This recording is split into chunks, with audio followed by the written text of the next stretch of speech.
Welcome to The Real Mode Geek. It's been a while since I've made a video, and the 486 has morphed quite a bit since I last did my introductory video, so I thought it would be a good idea to do a re-introductory video on the machine.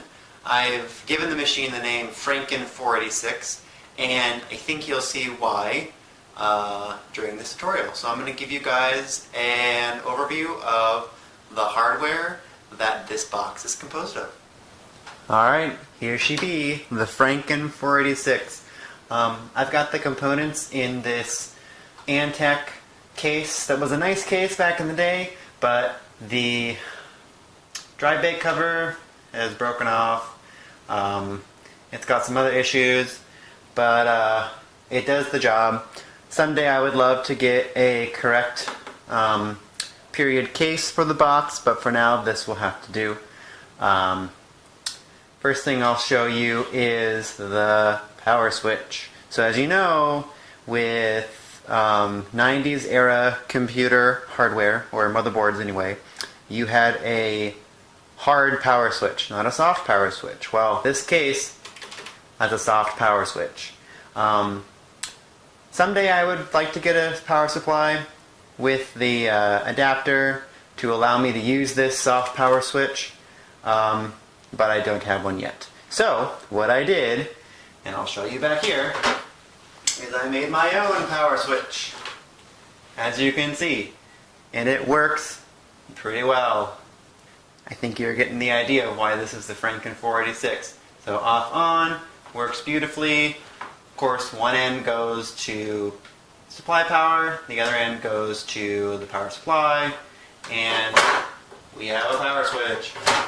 Okay, so before we get to the inside of the machine, we've got this keyboard here that I'm using for now. I'd love to get a better keyboard, but this will have to do for now. It's an okay keyboard. It works. I've used worse keyboards.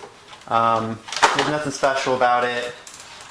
It's a BTC. I don't even remember where I got this keyboard, but it was the only PS2 keyboard that I had, and I have to use a converter to convert it to the AT style connector. I've got my Logitech Mouseman PS2 mouse. This motherboard does have a PS2 port for a mouse, which you'll see in a moment. I've got this Xerox monitor connected to it. I'll move the speaker here. I've had this monitor for a long time.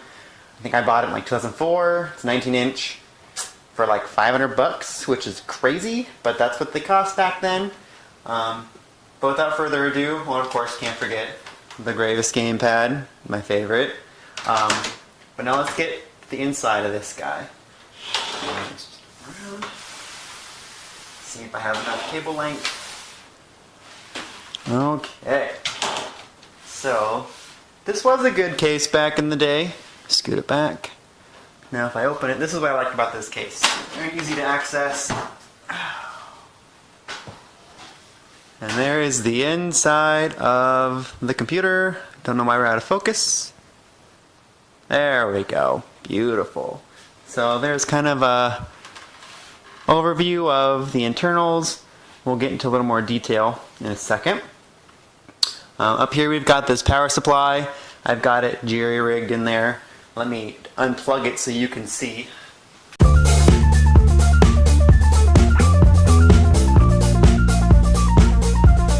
So, if you recall from my original video, this motherboard came out of a case that was a custom case for a specific application, a paging system.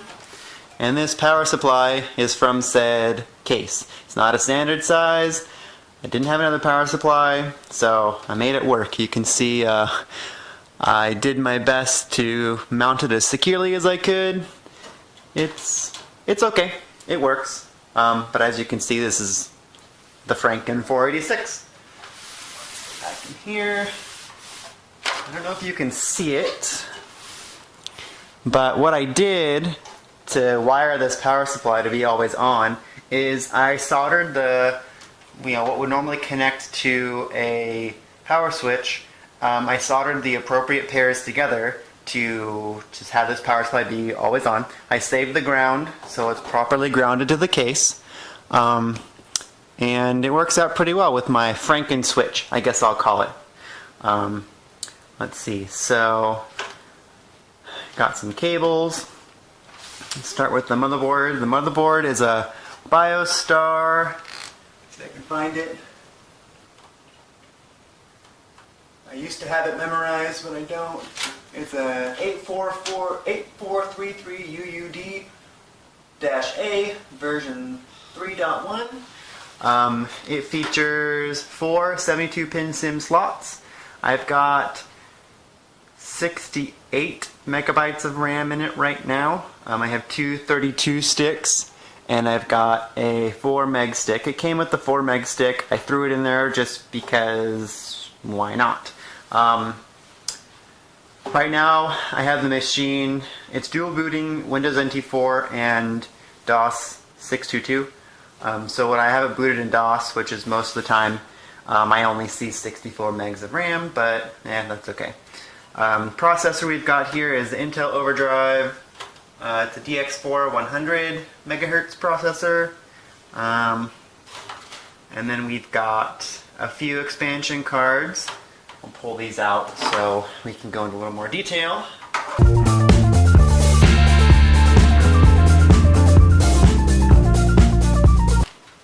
Well, actually, the motherboard features 3 PCI slots and 4 ISA slots. So anyway, first up is our video card. We've got the Diamond Stealth 3 S530 PCI card. It's got 8 megabytes of video RAM. It features the S3 Savage 4 Pro GPU. It's plenty powerful for this build. I really like the video card.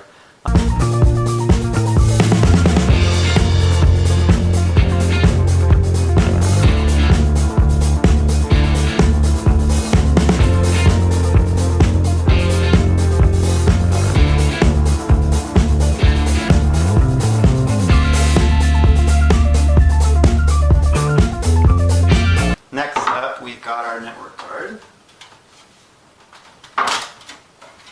which is the Intel Pro 100 card. See if we can get a little closer here. It serves its purpose. The only thing I don't like about this card is it's got a TSR that's pretty fat. It takes up a bit more conventional memory than I would like, but there's nothing I can do about it. If I attempt to load the E100 TSR, if I attempt to load it high, the card flips out. The driver will not load properly. So it consumes a decent chunk of conventional memory, but it is what it is.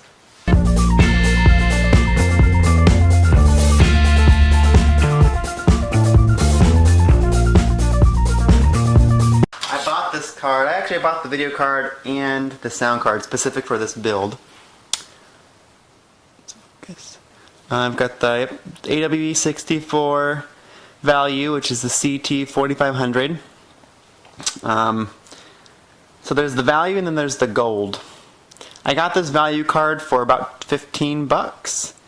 I could not find a gold card for less than 100 bucks. They are not cheap, so I had to settle. The only differences, as far as I could tell, were that the gold version allowed you to add memory to the card for loading larger sound fonts, which are a custom set of MIDI samples to allow you to have custom, to play back custom MIDI files. I can demo that in another video. It's actually pretty cool.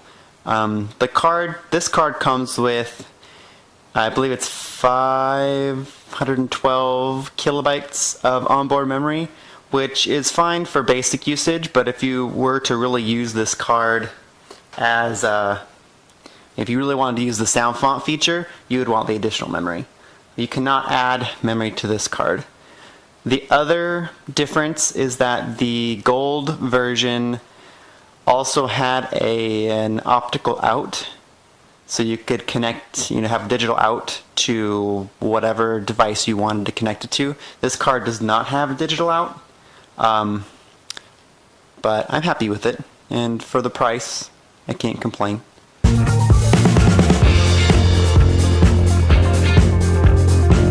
We have my CD-ROM. We'll start at the top.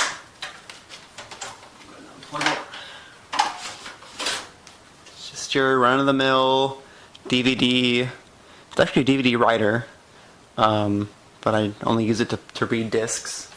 It's a DVR 111 DBK Pioneer. Does the job. Nothing special. Now, if you want to see. Nothing special. Come on, light. There we go. Okay, and then next we have the floppy drive. Again, nothing special. A little dusty. It's a Panasonic JU256A347P. Need to clean it. Drive works just fine. Have no issues. 1.44 megabyte, 3.5-inch floppy. Works. It's not black, but again, what would the Franken486 be without non-matching disk drives? We have the hard drive I'm using. It's a Seagate Barracuda ATA 4 model ST3400016A. It's a 40 gigabyte drive, which is way bigger than I need. However, I had it and it works. The BIOS only recognizes 8 gigs, so most of this drive goes unused, but it works. Adds to the Franken486 factor. And the drive is pretty fast, so my boot times and disk access are pretty good. Oh, one thing I forgot to cover is this power supply is rated at 150 watts, which is enough. It only has a couple of Molex connectors, so someday I want to add a 5 1/4 floppy to this computer, but and I have some splitters I can use, but it seems to do the job. I'll go ahead and spin it around back, so you can see here. Oh, let's angle this down. We've got our array of ports in here. I don't have a cover for this. We'll just say it adds to the airflow factor. We've got our AT connector for the keyboard, PS2 connector for the mouse, video, network, game, and all of our sound that we need. So that's pretty much the ins and outs of the hardware of the Franken486. Anyway, let me put the cover back on.